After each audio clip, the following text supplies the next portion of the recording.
What is up, Bears fans? The Bourbon Bear here, and let me tell you, it's a good time to be a Bears fan.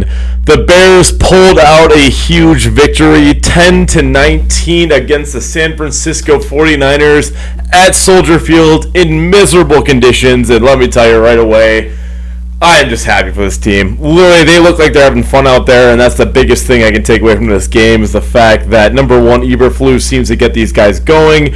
Number two, they came out down at halftime and actually adjusted the offense, which was something that never really happened in that year, which is terrifying. But, end of the day, the Bears get a huge dub here, boys, and I cannot be more happy for them. So we'll break it down a little bit more in detail here, but first and foremost, props to Justin Fields. After a miserable first half, let's be real, that offense got nothing going for it. Even after that not interception, but fumble recovery by the defense, it looked like it was going to be, we couldn't move the ball at all. Then all of a sudden, the second half, we put up as many points as we did, and that's fantastic.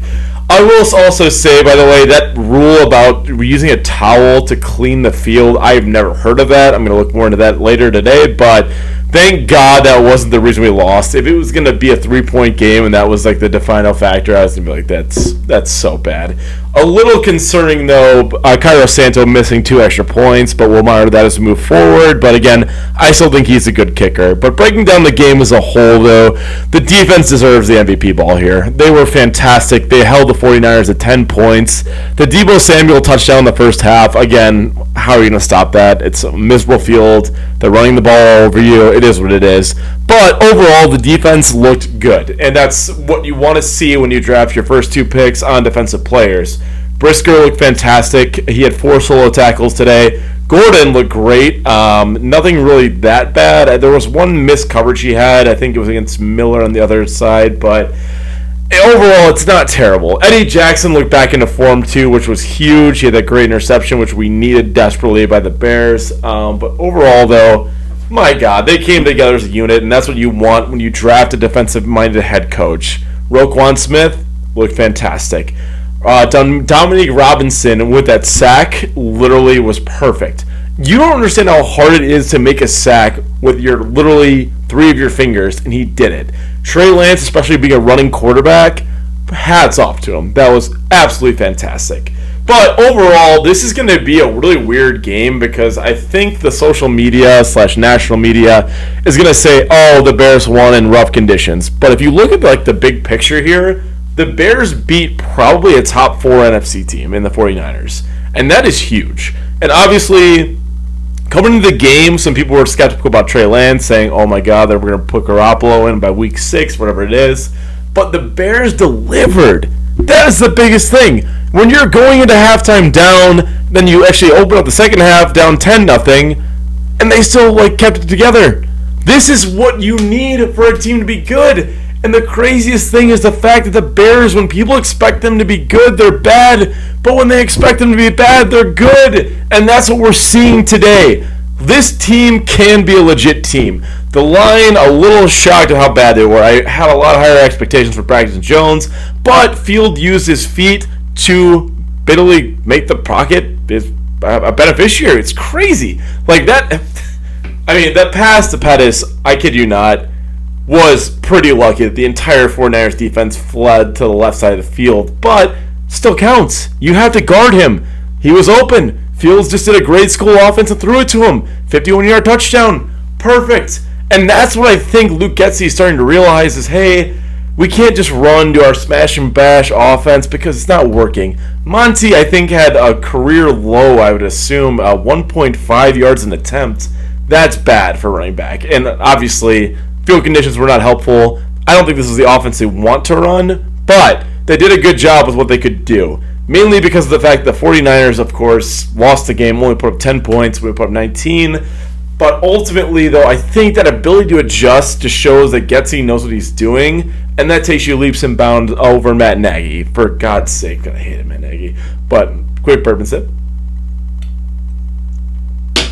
End of the day, though, I think the ball, if you had to give a game ball, it just goes to defense as a whole, though. The defensive line, linebacking core, secondary, and safeties all did fantastic.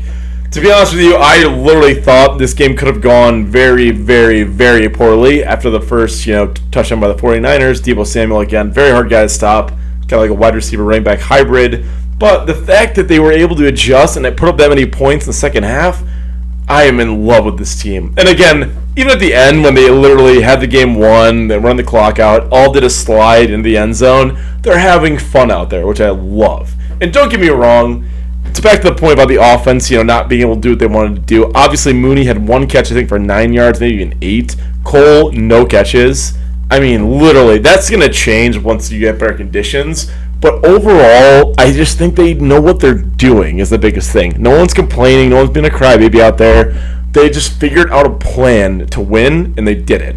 And again, they were coming into this game at 7.5-point dogs. The line kicked off at 6.5, but still, that's one of the biggest upsets that happened today. You had the Titans lose to the Giants. You had, what was it, a huge one that happened? I'm sorry, the Bengals lost to the Steelers. And then you had 2 ties in the Colts, as well as, what was the second one? Can't remember off the top of my head. But in a day of upsets, the Bears, I think, were the one that you can take the most out of, just because of the fact that, number one, defense looks good. They're actually legit, which is leaps and bounds. Well, I guess Chicago always is, but that shows that you can win these games. And number two, Justin Fields outperformed Trey Lance. No matter if the stats aren't that great, and don't get me wrong, they're not going to be beautiful by any means. I think Fields was 2 touchdowns and an interception. Lance was an interception, no touchdowns, but they both had probably under 180 yards, I'd say. But at the end of the day, Justin did what he needed to do to win, which is different than Lance, who literally couldn't do anything. He was under pressure the whole time, couldn't really run around. Wherever he ran, I guess he had a couple good nice runs, but still, Justin Fields delivered. And that's what Bears fans want to see. Mainly because of the fact that everyone's like, oh, he might not be your guy. You're not going to put up numbers in this storm. If you were outside in Chicago today, it was miserable. The field, during the game, obviously until the end, it didn't look that bad. But if you saw it, it was terrible. You couldn't even see at some points. And literally, he was still able to get you those touchdowns. So, again, I think Justin did a great job today. Again, stats might not be that good, but overall, I think he did fine. Monty, a little concerned about, though, mainly because Khalil Herbert did have a much better stat line than him, and I don't know what his future is going to look like in this team. I think he's still going to have a good year with the team, and obviously it looks like they have the split carries figured out, but ultimately, I'm okay with it. The receivers, again, you put no faith in it, mainly because of the fact that Pettis had that 51-yard touchdown. Equidemius St. Brown had his touchdown as well, but this wasn't a game where you're meant to throw. And Fields did make the throws when he had to, and that's all that matters. So, again, biggest takeaway I can do from the game, though, again, is the defensive side. Dominique Robinson looks like a steal. I mean, from where we drafted him, having that sack, huge. Roquan looks in prime form, which is great. Gibson and Brisker look fantastic. Eddie Jackson looks like he's returning to form, which was actually something I called out earlier, mainly because of the fact that with Brisker in there, Eddie Jackson has a lot more flexibility, a lot more freedom to run around. I think he's going to utilize it. So I think he's going to go back to his mid, 2018 form, but time will tell. I have a lot of faith in it still, but it is what it is. I predicted the game would be 14-20 by the Bears. It wound up being 10-19 Bears, so close enough. Took the Bears money line, respect you. But gonna have a lot more thoughts once I can break down the film. But ultimately, big win for the Bears, week 1. If you bet them over 5.5, it was just free money at this point. You already got one win under your belt. But I think this team is actually going to make a run. This is going to be the Eagles of last year, where they're going to make the playoffs. Probably won't do a whole lot, but they're going to show the world that they're ready to do some good things. That's all I have to say right now for the Bourbon Bear. But hey, bear down, guys. I'm ecstatic right now. The Bears are 1-0. Bear down.